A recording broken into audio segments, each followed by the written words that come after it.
Hey guys, welcome back to another episode of the Music Den.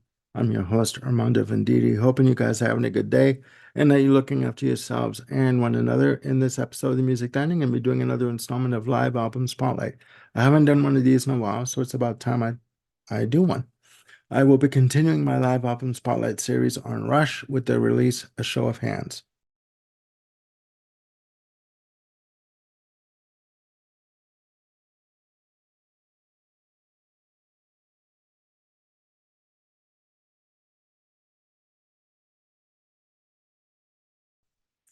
Now, Show of Hands was released on January the 9th, 1989, through Mercury Records and Anthem Entertainment, respectively.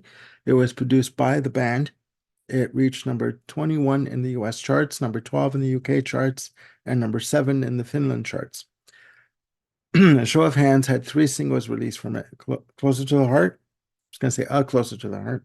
Closer to the Heart, backed by Witch Hunt on 7-inch, and two promo singles, those being Marathon and Mission. I do remember Marathon being released as a video single, being played ad nauseum on Much Music at the time. Um, the music for the album was recorded in various cities, four US cities, one British city, that city being Birmingham in the UK. The other cities involved were New Orleans, San Diego, Phoenix, and East Rutherford, New Jersey.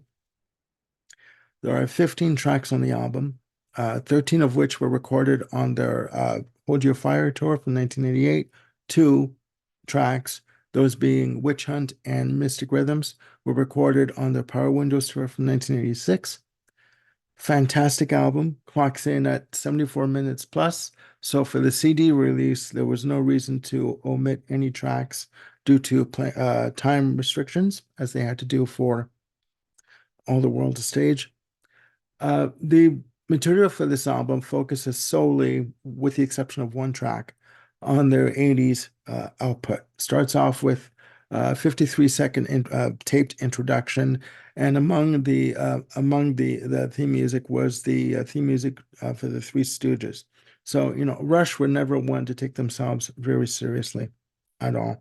The music was very serious, complex, intricate, but they always like to have fun on stage and on tour. Uh, the big money starts off the album um, from Power Windows. Fantastic version. All of these songs, they're fantastic. Um, and then comes Subdivisions, my favorite track from Signals, and side one ends off with Marathon, the main promo single from the album. Side two starts off with a fantastic version of Turn the Page. Manhattan Project comes next. Again, the sound on this album is fantastic. I mean, it's exemplary. Neil Peart's drums come in, sorry, very heavy, very distinct. Uh, Alex Lifeson's playing on this album is sublime. It's sublime. Mission ends off side two, the only three tracks on side two. Side three starts off with a fantastic version of Distant Early Warning from Grace Under Pressure. Again, these tracks are flawless. They really are. Okay. The only thing I would say is in between tracks, when Geddy Lee comes up to the mic, sometimes you can barely hear what he's saying. It almost sounds like he's off in the distance somewhere talking. Um, After Distant Early Warning comes Mystic Rhythms again, and Sublime, Sublime.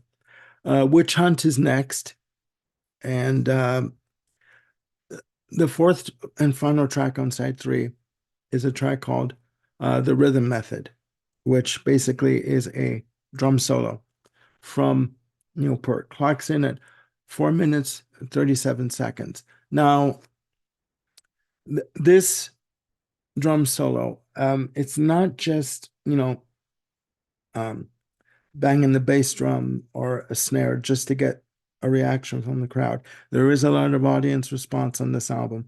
And I like it for that.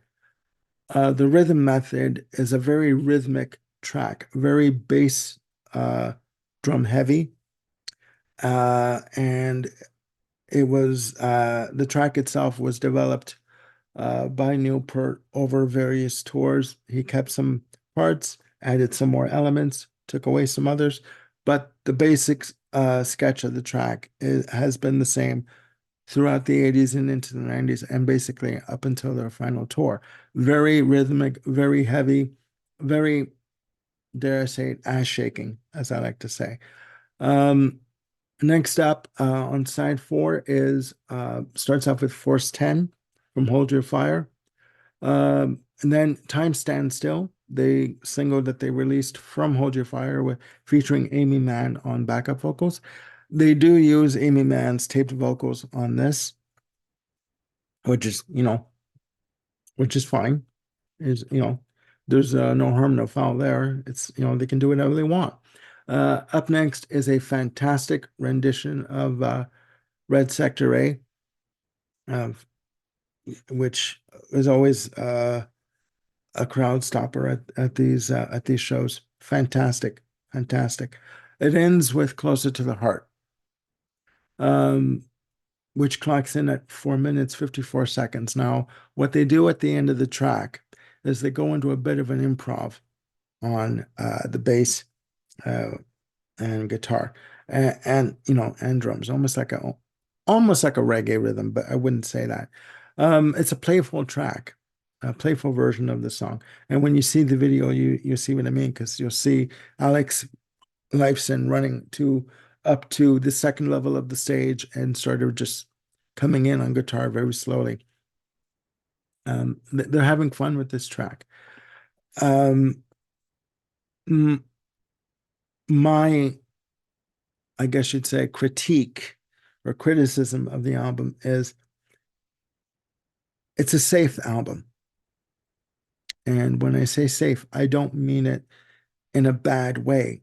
Um, but these songs are performed pretty much as written from the studio versions. There isn't any, with the exception of the rhythm method, there isn't any, there aren't any chances taken in terms of doing an extended solo here, an improv piece there on a track. The songs are pretty much performed as status quo. Okay, so there's no uh, stretching out, flexing of the musical muscles, as I would say, which is fine if that's what you want. But for me, I prefer a little bit, do a bit of a medley here and there, like they do on, All the World is Stage, and also on, to an extent, on Exit Stage Left. Um, it just seems to be a very safe album in terms of uh, the song structures. Uh, Again, there's nothing wrong with that, but I've always thought of looking of going to concerts, I should say, sorry, as something more than what is on the album when the songs are played. I mean, the whole thing about going to a show for me is you get pulled into a situation. You get pulled into the euphoria of the people around you enjoying what's being played and, the band interacting with the audience, whether it be like a call and response or a guitar solo, or a drum solo, like again with the rhythm method, which is what Neil Peart did. But aside from the rhythm method, there isn't really anything that is musically grabbing me. As good as it is, as stellar as the performances are, there isn't anything that's got a bit of an extra uh, attack to it or an extra kick to it, if that makes any sense. If I was to give these three albums a rating, it sounds safe, but I would give All the World's a Stage first place, Exit Stage Left second, and A Show of Hands third place. The reason why I guess you'd say I went through the album listing kind of quickly is that again, there isn't anything on the album that really stands out in terms of a different musical arrangement, um, or uh, any sort of out of the ordinary audience response to what is going on stage. So, which I don't know. I don't know. It's a bit too plain for me, I guess. And again, I don't mean that in a bad way. It's just I was expecting more when I listened to it. So there you go, guys. That's my review of a show of hands for a live album Spotlight. Please put down below in the comments what you think of a show of hands. Do you like it? Do you not like it? Let me know which live album of Rush do you like. I know they have 12 of them, according to the information I have. So please, it doesn't have to be any of the ones I already talked about. Please let me know what you think of any of the live albums that they have released. And again, it's just an opinion of mine. You don't have to take my word for it. Listen to the album yourself. You can stream it on YouTube. You can obviously buy the album on Discogs and Amazon and judge for yourself. So that's it for now. I will be continuing my series with Bill Schuster on our top 5 albums of the 80s. I just heard from Bill this afternoon. We're going to be taping tomorrow at 3. So 1983 onward, those episodes are going to start airing February the 10th. I'd like to give shows a bit of time to be seen by people. That's why I upload them every other day. Um, just to see, to give people a fair chance to view the episodes and let me know what they think of them. So that's it for now. Please again look after yourselves and one another. I am Armando Venditti signing off, and I will see you soon with another video. Bye for now.